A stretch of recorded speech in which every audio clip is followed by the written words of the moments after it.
اب سود کا کوئی لقمہ نہیں، انشاءاللہ حرام کا کوئی لقمہ نہیں۔ ایک بات اور بتاؤں، کیا بات ہے، اب اس کو یہی روکتا ہوں، اگر اس پہ بھی بولوں تو 1 گھنٹہ ہو جائے گا، مگر ایک پوائنٹ اٹھاؤ تاکہ تمہیں دے دوں، تاکہ تمہیں یاد، ایسا تو نہیں ہے پیالہ بھر گیا تو نکلنے لگا، نہیں بتاتی ہو مجھے، جب پیالہ بھر جائے تو بتاتی ہو۔ اب سنو، یہ جو دل ہے نا، دل، ایک سید صاحب تھے، حضرت سید صاحب جی، ختم کروں گا اب تو توجہ سے سنو، توجہ۔ ایک سید صاحب آل رسول، ان کا نام سید احمد کبیر رفاعی تھا، ایران کے بارڈر پہ ان کا مزار ہے، میں خود جب کربلا شریف گیا تو میں خود حاضری دے گیا، تو ان کا مقام یہ تھا، سرکار کے روضے پہ گئے تو نواسے اپنے نانا سے ضد کرتے نا، تو میں گڑیا لوں گا، میں آئس کریم لوں گا، میں یہ لوں گا، وہ بھی یار کہنے لگے نانا بغیر دیکھ کے سلام کرتا تھا، تو مسافہ کیے بغیر جاؤں ہی نہیں۔ اللہ اللہ اللہ، یہی وہ ذات ہے جن کے لیے میرے نبی کا ہاتھ نکلا۔ اب سمجھ لو کتنا اونچا مقام، آل رسول سید کا۔ ان کے ایک مرید نے پوچھ لیا، حضور آپ کو اتنا اونچا مقام کیسے ملا، آپ ولی کیسے ہوئے؟ جی اللہ بتا دوں، تو انہوں نے یہ نہیں کہا بیٹا میں آل رسول ہوں، میں سید زادہ ہوں، نبی کا نوازہ ہوں، میں حافظ ہوں، قاری ہوں، علامہ ہوں، میں تہجد پڑھتا ہوں، اتنا متقی پرہیزگار ہوں۔ انہوں نے کیا کہا؟ کہنے لگے اللہ اعلم ورسول، اللہ اور اس کے رسول بہتر جانتے ہیں، مگر جو مجھے معلوم ہے وہ سنو۔ یہ سب لوگ اپنی اپنی گانٹ میں باندھ لینا، لے کے جانا سیٹ صاحب کے چالو نہیں۔ وہ سید صاحب کہنے لگے بیٹا سنو، میں سادہ تھا، کوئی مقام نہیں تھا، مگر ایک دن فجر کی نماز پڑھ کے جب میں گھر آیا تو میرا دل تھوڑا سا گھبرانے لگا، میں نے سورہ یاسین شریف 3 گھونٹ پانی پہ پڑھ کے دمگی کر لی اور 3 سانسوں میں پی لیا، سکون تو ملا مگر پھر بھی بے چین تھا جیسے کسی کو حاجت ہو۔ تو کہنے لگے میں نے سوچا چلو درود شریف پڑھتا ہوا ٹھنڈی ٹھنڈی ہری ہری گھاس میں ٹہل لیتا ہوں۔ وہ سید صاحب باہر آ گئے۔ اچھا پہلے کے لوگ نا، ہم لوگ تو کپڑے پہنے وہ تہمت باندھتے تھے، ان پرانے لوگوں سے پوچھو، پہلے لوگ ایک لنگی کاندھے پہ رہتی تھی، ایک بندھی ہوئی رہتی تھی، ہے نا؟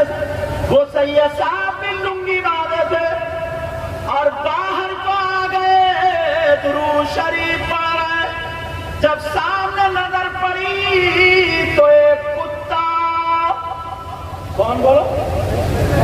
کتا تھا، وہ کتا، اس کی زبان باہر نکلی پڑی تھی، منہ سے تھوک نکل رہا تھا، پریشان تھا، پاک پاک کر رہا تھا، کی کر رہا تھا، گردن کو ہلا رہا تھا، تڑپ رہا تھا، بے چین تھا۔ یہ سید صاحب بولے میں دیکھ رہا ہوں یہ لوگوں کے پاؤں میں کتا جا رہا تھا، مگر جس کے پاس جائے کوئی پاؤں سے مار دے، کوئی پتھر اٹھا کے مار دے، کوئی ڈنڈا مار دے، کوئی ڈانٹ دے، بھگا دے، کتا کہہ رہا ہوگا مولا کسی انسان سے ملا دے۔ بیچارہ وہ کتا کسی کا پاؤں کھا رہا، کسی کا ہاتھ، کسی کا پتھر، کسی کا ڈنڈا، کسی کے ہٹ ہٹ ہٹ ہٹ بھگا رہے سب۔ اب وہ کتا ان سید صاحب کی طرف کو آ گیا، انہوں نے دیکھا اس کا تھوک نکل رہا، رال نکل رہی ہے، کیونکہ کتے کا تھوک اور رال اور بھیگا ہوا کتا ناپاک ہوتا ہے، تو انہوں نے بھی اپنے کپڑے ایسے کر کے سمیٹ لیے، اور جب سمیٹا اور کتا جیسی آئے نا ایسے کیا، جب کیا تو کتا سمجھ گیا اب کوئی انسان ملے گا، کتا تم ہلانے لگا اور کی کر کے تھوڑا نیچے کو جھک گیا، ان کی نظر نہ کتے کی گردن پہ پڑ گئی، اتنا بڑا زخم اور اس میں کیڑے بلبلا رہے تھے۔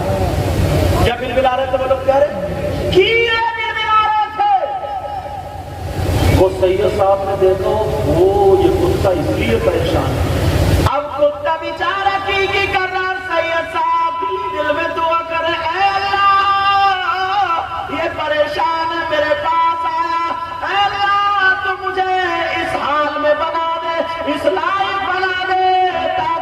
کتے کی مدد کر سکوں. اب سوچ رہے کیا کروں. ادھر دیکھا ادھر دیکھا، دیکھ رہے ایک لوہے کی تان نا باریک سی پڑوں کی مل گئی. سید صاحب نے کتے کو کرا، وہ کتا بیٹھ گیا، جلدی سے گئے اس کو تان کو اٹھا کے لائے اور لا کر کے ایسے کر کے چمٹی کی طرح بنا لیا. تان کو گھما کے نا چمٹی کی طرح بنا لیا اور کپڑے سمیٹ کے ایسے کر کے تاکہ تھوک نہ لگ جائے، کپڑے ناپاک نہ ہو جائے، کتے سے ایسے کرو اور اس کی گردن سے ایک کیڑا اٹھا کے دیکھ دیا. پھر دوسرا کیڑا.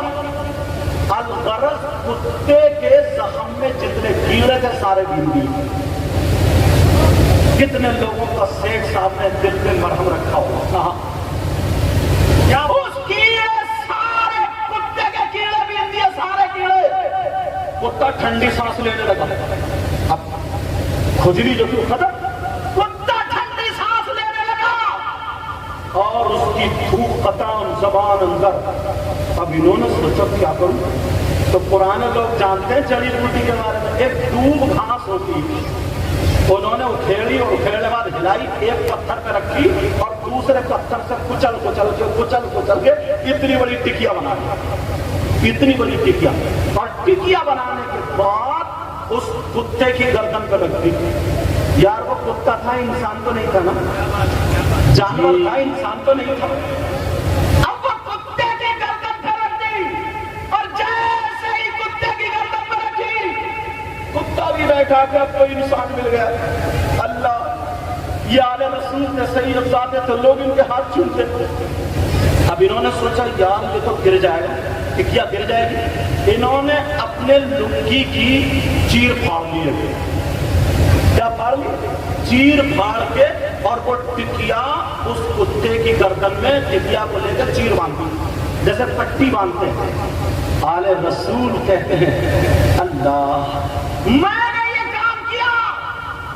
اللہ کا یاد آئی، اتنی پسند آئی، اللہ کی قسم کھا کر کے کہتے ہیں. ویسے تو کہتے ہیں اللہ عالم و رسول، اللہ اور اس کے رسول بہتر جانے، مگر مجھے جو پتا ہے وہ آل رسول کیا کہتے ہیں سنو. کہتے ہیں جیسے جیسے اس کتے کا زخم بھرتا گیا، اللہ تعالیٰ مجھے مقام عطا کرتا گیا. سبحان اللہ، سبحان اللہ. کیا بات، واہ واہ، زندہ باد. اپنے کیا حال ہے؟ اب گریبان میں جی کتنے لوگوں کی مدد کی ہے. بس اللہ، مجھے پتہ نہیں تمہارے کیا حال ہے، میرا کام بتانا. اپنے دیکھو کیا حال ہے. کتا تو کتا رہے، ابا کو نہیں دیکھتے، اماں کو نہیں دیکھتے، سگے بھائی کو نہیں دیکھتے، بھتیجے بھانجوں کو نہیں دیکھتے. بیٹیوں کی شادی ہو جائے، بہنوں کی شادی ہو جائے، بیچاری انتظار کرتی رہتی ہے میرا بھائی آتا ہوگا، بھتیجا آتا ہوگا. عید کے دن نہیں آتے، بقرہ عید کو نہیں آتے، کسی تہوار کو نہیں آتے، بہن تڑپتی رہ جاتی. کتے کو کیا سہولت پہنچاؤ. ذرا دیکھو تو انسانیت بھی ٹٹول کے دیکھو ہمارے پاس ہے کہ نہیں. حضرت اگر شادی ہوتی ہے، بیاہ ہوتا ہے، کوئی پروگرام ہوتا ہے نا، تو جھوٹن جھاٹن تھوڑے والے رشت ایک طرف بچ جاتا ہے، وہ پلیٹیں وہاں جھاڑ دی جاتی ہیں، ہڈی کلتی سب. اگر کتے کھانے کے لیے آ جائے تو بار بار گردھا لاٹھی لے کر کتوں کو لپٹا پڑا. اس سے یہ پوچھو کیا یہ مہمانوں کو کھلا دے گا؟ یار حد ہوگی انسانیت کا. انسانیت کے ڈولو اپنے اندر. آخری بار ٹائم ہو گیا، 1 بجے سے پہلے دعا بھی ہونا اور پاتا بھی ہونا. انشاءاللہ زندگی رہی تو گفتگو آگے ہوگی انشاءاللہ.